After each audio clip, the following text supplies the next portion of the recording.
My name is Matt Hope.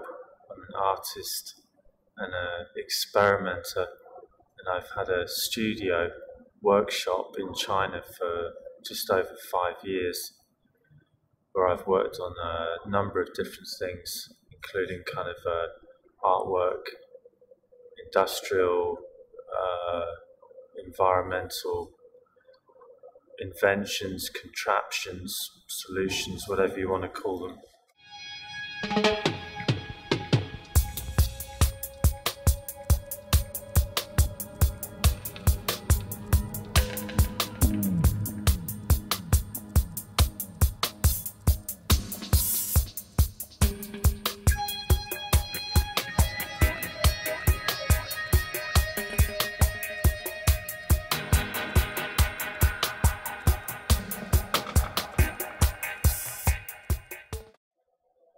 So the story of how I started this, got involved in this, is kind of like goes back through most of my life, really, till I was quite young, and I used to wake up very early and find things to mess around with, things to build, things to make, and I used to like play with Lego or something, and then as I grew up, you'd grow out of one thing, go into another thing, and then I'd like get my dad's old things and take those apart and make things out of them. I get something broken, try and find out how it worked. I usually break it, maybe, normally, and then maybe make something new out of the pieces, if I was lucky. One of the things that I'm working on right now in development is this power station. Modified and slightly redesigned piece of Chinese street exercise equipment that anyone who's ever visited China will see. They're usually blue and yellow, so they have them like in a street or something in a park. The idea of this is it harvests the electricity and then powers the street light. So we can use these, say, like in villages and things, where they don't have street lights, but people have got like loads of energy, so they just want to like do this all day. This funny looking thing is the breathing pipe. This is the breathing part. This is all made from junk, so I consider it somewhat environmental in that sense. Although I don't actually think it's good for the environment, but I think it makes people think about the environment, and that's kind of a start. Hi. So today I'm going to show some artwork, but I think before we look at some artwork in detail, I'm going to show some images. Now, last Sunday, I went on a bike ride. I do these kind of bike rides sometimes, just outside Beijing. This is north. I'm not going to say where. And I just stopped when I saw something that kind of looked a little bit extreme. It was the day when there was a kind of sandstorm, if you remember, last Sunday.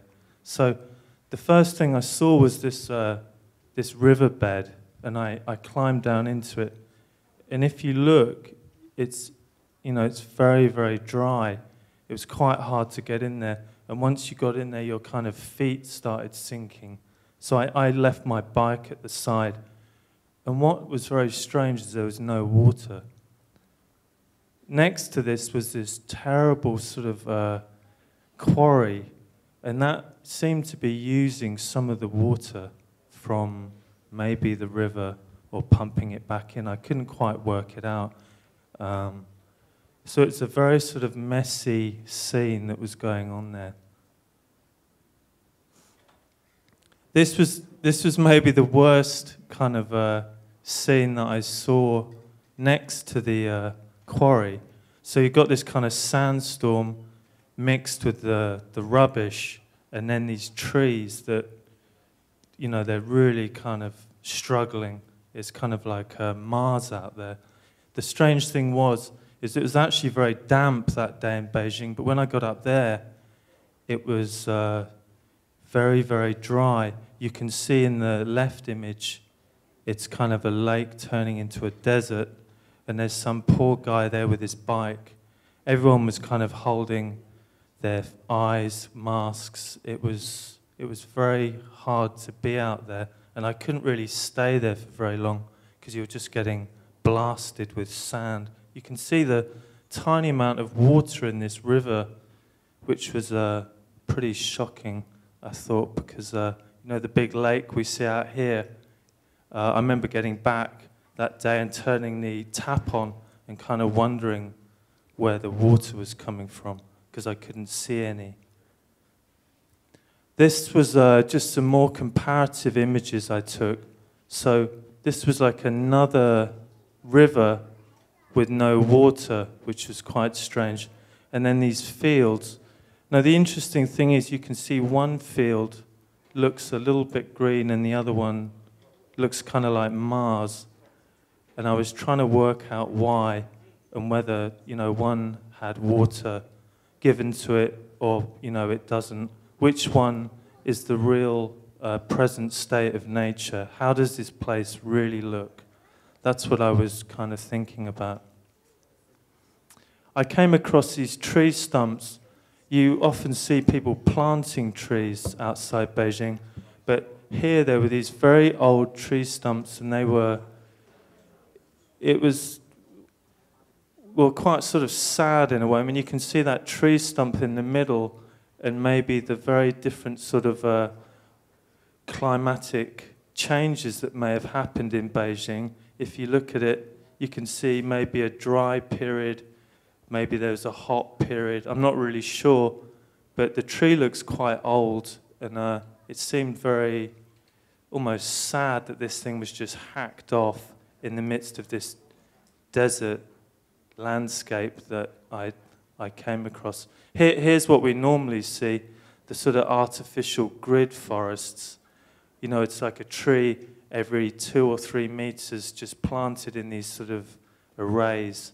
There are lots of these out by Chaochengdi, and they usually have a sort of hole with a tree stuck in it, and they go and pour water in them.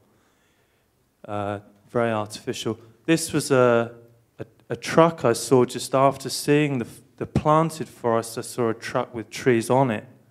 So this was a little bit confusing because I thought they were kind of planting trees and then they seem to be cutting them down. So it's not, you know, for every tree that's planted, how many are taken away.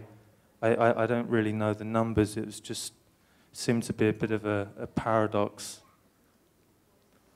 The image on the left was just a sort of nicer thing that I saw in between all of this, not devastation, scarcity. Below was another empty river, which I thought was very sort of poignant. And then the most interesting thing I saw was this truck.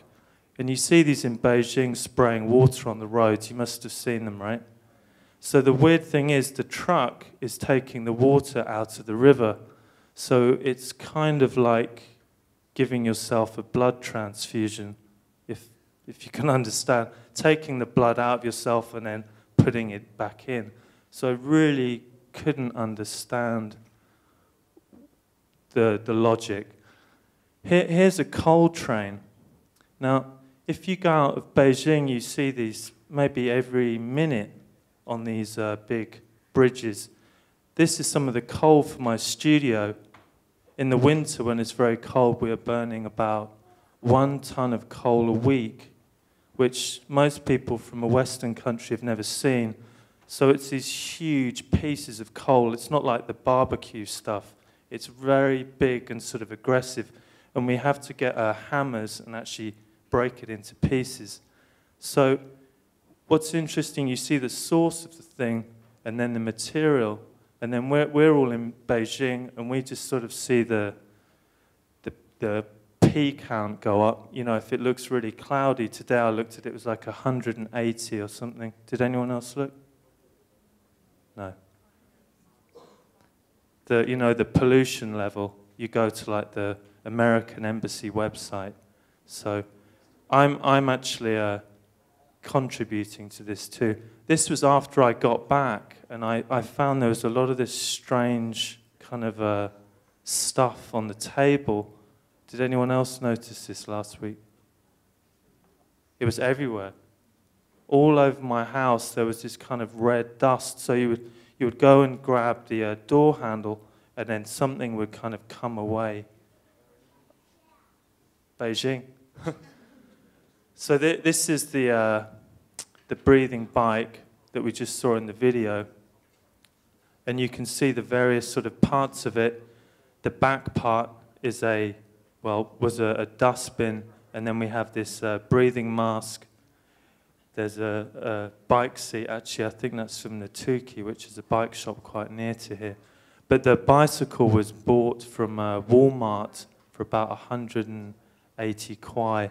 So it was very, very cheap, using inexpensive parts. And what I find interesting about in China is everyone thinks, how can you make such cheap things? And you think, well, what's the environmental cost?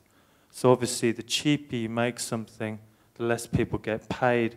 But perhaps, you know, the more sort of negligent the industrial activity is that goes on behind the production of these things. So these cheap consumable things that we use are all kind of aiding to the effect that we see that's going on right now. This is the drawing. You know, when you make stuff, when you think about stuff, and when you make a drawing, all these things kind of come out slightly different. A little bit like how I see these policies in the countryside when they grow trees, and then there's one guy cutting a tree down.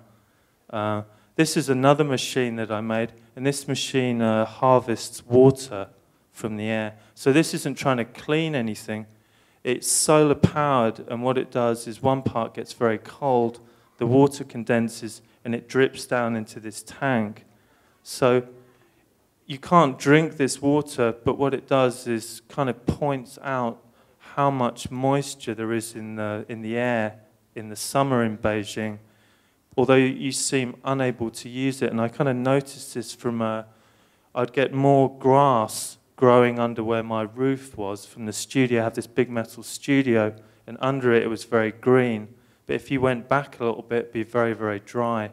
So it's just these small kind of observations that lead to sculptures, designs, ideas. This is another sort of makeshift air cleaning machine I made before I made the breathing bike. So it uses an static electrical process to clean the air.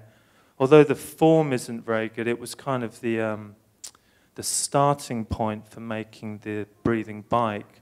Often things go through many stages of development, and then they evolve into something that maybe makes more sense, is more meaningful. But it only really becomes something when it goes out into the world. And the bike, as you can see here, looks more interesting, perhaps, in its kind of a real environment. I think that's the 3rd ring road. So it's quite terrifying to ride this thing. I couldn't really see what I was doing or where I was going. But lots of people looking at me. So the point of making something like this is really just to talk about the problem. I mean, I'm not trying to solve anything particularly, but just kind of make myself look stupid and get other people thinking about something, about the giant problem that is so enormous, as it were, beyond the scope of one person. Anyway, thank you.